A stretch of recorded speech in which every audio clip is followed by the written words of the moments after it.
Revenge, by user crawdad29. My BIL proposed to my husband's sister at our very formal wedding luncheon. I didn't find out until later because my sister, my hero, told them if they didn't sit down and shut up she'd break their teeth with a hammer. That did not stop my husband's grandmother from being so excited for her granddaughter that she tried to make the DJ announce it and play their songs so they could dance alone to it. My husband found out and shut that down immediately. Again, I had no idea. At their wedding they had a DJ and a live band. During band breaks they played music. During dinner our wedding song came on. It doesn't matter where we are, if that song comes on, we dance. So my husband pulled me up and we danced. His sister threw a 6-year-old worthy temper tantrum. In front of God and everyone. My husband turned, looked at her, and said, "Gee, what could it possibly hurt to have a special moment here? After all, you got engaged during our wedding." I was in shock. Everyone in the room went silent. She sat down, and the DJ played it again, so we kept dancing. Payback is a bitch, by user live Jux today. So this happened 15 years ago, but I still laugh about this. A couple of weeks before I got married, my fiancé got an apartment for us. He gave his mom a spare key in case of emergencies only. A few days later, she used the spare key to let several of his siblings decorate for his birthday. All they did is throw tiny confetti all over the apartment. I was pissed because it was a real pain in the ass to clean up. Fast forward to Christmas that year. I decided it was time to get my revenge. I had hand-painted a dozen wooden nutcrackers about 4 inches tall for my Mill as her Christmas gift. I got a large appliance box to wrap her gift in. I added several large bags of finely shredded paper, and 5 pounds of the finest glitter on the market. I put the nutcrackers throughout the mix and wrapped it up. When it was time to open the gift, I encouraged my 3-year-old brother-in-law to help unwrap and find her gift. Shredded paper and glitter was thrown all over the room as he happily climbed into the box to find everything. It was glorious. She knew right away why I did it and glared at me. They were still finding glitter in the house 5 years later when they moved out. Reddit doesn't allow downvotes on ads anymore. I'll block and report each one, now, by user Red Bulandweed. Likely just on Reddit mobile, but you used to be able to downvote ads. I'm well aware it didn't mean anything in the grand scheme of things, but it at least allowed me to visually skip over them more easily since promoted is in a tiny font. Especially annoying for those ads that try to act like Reddit content. Mega thread, everything you need to know about shaving from razormyass.com. Gross. Now, you can only upvote ads, and if you accidentally upvote, there is no taking it back. No ability to downvote or unclick it. Every time I see an ad now, I'm going to report it as spam and block the poster. I didn't used to care much, just wanted a visual identifier so I could skip over them more easily. But now? Fuck 'em. Enjoy the reports, and I never have to see anything that poster posts again. X lies about why we broke up to his mum, so I share the evidence of his cheating with her, by user street_blackberry 174. Many years ago, when I was in my early 20s, I was engaged to a guy who was, well, not the best. He was a man-child who would refuse to talk about anything other than himself, video games, and football. I had severe self-confidence issues, and stayed with him because I convinced myself I was lucky to have one person love me. I never thought anyone would. As part of this, we did everything he wanted, never what I wanted. He picked the movie, where we went on date night, where we went on vacation, etc. At the very least, I was very close to his mother. We got along great, so much so that we often went out together. When my BF proposed, she was thrilled that I was going to become her daughter-in-law. Unfortunately, after we got engaged, he started acting weird. He got super secretive about his phone, and suddenly started going out multiple nights a week to go out with the boys. Then he started cancelling our plans, like date night, to go out with the boys. When I tried to talk to him about it, asking if he'd forgotten about our plans, he yelled at me and told me I was being controlling, so I backed off. At first, I was in denial. I told myself there was no way he'd cheat.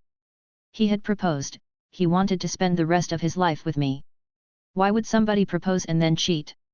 But eventually I broke down. While he was asleep, I got into his phone and FB account, where I found sexts with multiple women, nudes from multiple women, and worst of all, recordings of him sleeping with other women. I was devastated. I confronted him about it, and he screamed at me. Told me I had invaded his privacy and it was controlling behavior like this that made him cheat. We broke up. He moved back in with his mother. He made a big deal of how noble he was letting me keep our little flat. I paid for most of the deposit and most of the rent. The moment she heard about our breakup, his mother came rushing to make sure I was okay. I didn't have the heart to tell her the real reason we broke up because I knew she would come down on him like a ton of bricks. My BF's father had cheated on her, and so she always tried to instill in him and his siblings to never cheat. So, I lied and told her we had just drifted apart. I got a snotty message from my ex, clearly not happy that his mother went to me first instead of him. He accused me of being controlling, that I had manipulated his mother into rushing to me instead of him just to spite him. He was her son, so why would she come and see me? I foolishly apologized and said she just turned up. A few weeks roll by. I'm slinking into depression. Then I get a series of nasty texts from his mother calling me a whore and other choice names and how she can't believe I betrayed her precious boy. She tries calling, but I don't answer the phone, terrified of what she'll say. It became clear that my ex had told her we broke up because I cheated, probably in revenge for her coming to see me first instead of him. Fed up with this, and devastated, I sent her a text explaining that's not what happened.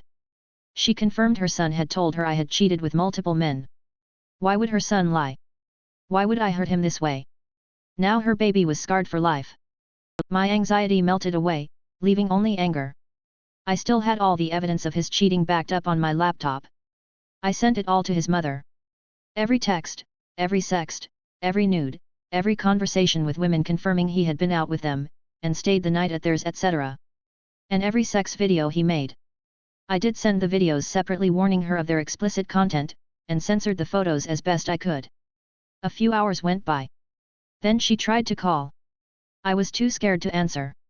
Then she sent a text apologizing for what she said, and promised me she would deal with her, in her words, lying sack of shit of a son. A few days went by and then my phone blew up, but now it was my ex, furious that I had told his mother. It turned out that not only was his mother mad at him but so was most of his family. His sisters were mad at him. His grandmother was furious with him. Even his dad, who remember, cheated on his mum, said he was disappointed in him. How dare you tell her that? He texted me. Now she's saying I have to apologize to you. That's not fair. It was then that I had an epiphany. I knew I was done with him, knew I deserved better. I calmly replied that he was the one who lied. I told his mother we just drifted apart. He could have left it there, but he chose to be petty. He was the one who caused this. He was the one who cheated. Then I blocked his number. His mother invited me out one last time so we could enjoy a meal together. She apologized again for what she said, and wished me the best. She then broke down all the good qualities she saw in me, all the positives, and told me what a good person I was, and told me to find somebody who was worthy of me. I burst out crying. It was a well-needed wake-up call that helped start me on the long road to gaining self-confidence. Her son on the other hand got the scolding of a lifetime from his mother, grandmother, sisters, his father, and even his stepmother. Some of his friends even told him what a douche he was being. His mother made him pay her back for all the deposits she had paid for our wedding venues and vendors. The cherry on top, though, was whenever he made whiny posts online about how unfair it was or tried to say it was my fault, his family and some of his friends chimed in, correct him and remind him exactly why he was suffering in the first place. It's been over a decade since then. I am happily married to a wonderful, supportive man, with 3 beautiful children. I still look back on that moment in life, and laugh at how my ex could have avoided it all if he'd just kept his mouth shut and not acted like a petulant child. Claim a narrow strip of our property as your own? Fine, it's yours, by user Zodiac72826. This is probably pretty tame even by petty revenge standards, but hopefully you guys will get a kick out of it. Years ago, when I lived at my mom's, I'd mow the yard every week. It was a hill, too steep for a riding mower and a bitch to mow with a push mower. It was rough but I usually got it done. Our next door neighbor was an asshat, he didn't like us and we didn't like him. Long story short, he was the kind of guy to call the police if me and my friends were hanging out on the porch, talking at a normal volume, before 11 p.m., the city's noise ordinance time. Real prick. He got his hillside terraced, and the bricks he used jutted into our yard a few inches. When I mowed, I would just go straight down the hill from where the edge of his bricks were, and that was the edge of one side of the yard. The terraces didn't go all the way down the hill, so about halfway down I'd clear the bricks and it would be open.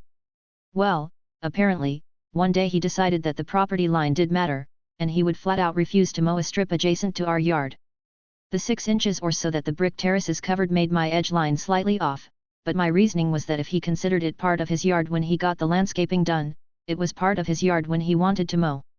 He disagreed, and slowly a narrow strip of grass would grow, a green mohawk of pettiness dividing our yards.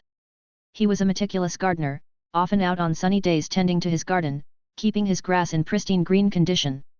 He cared very deeply about his yard, and therefore, assumed that anyone else would care about their yard almost as much. But I didn't give a technicolor fuck about the yard or its appearance, I literally only mowed because my mom told me to. If the decision to mow was left up to me, it would have blossomed into a Costa Rican rainforest. With music blasting in my headphones, I'd mow right next to that yard hawk every week, and it would have been absolutely no skin off my nose to move the mower over 6 inches and trim the hawk. But I didn't, because that was extra work my lazy ass didn't want to do, and also, fuck him. So for at least a solid 1.5 months one summer, he engaged me in a battle of wills, sometimes literally watching me go right past the yard hawk, while refusing to mow it when he did his yard. One time I caught him staring and waved. He must have assumed that I had an iron will to refuse to bow to his silent demand that I mow that 6-inch wide, 50-foot long stretch of grass, when my motivations lay entirely in the realm of apathy, laziness, and pettiness. And one sweet day that I'll always remember, I saw him using his full weight to body his mower over the now nearly 2-foot tall grass.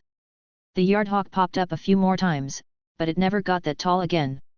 And I sure as fuck never mowed it. Fuck you, Dave.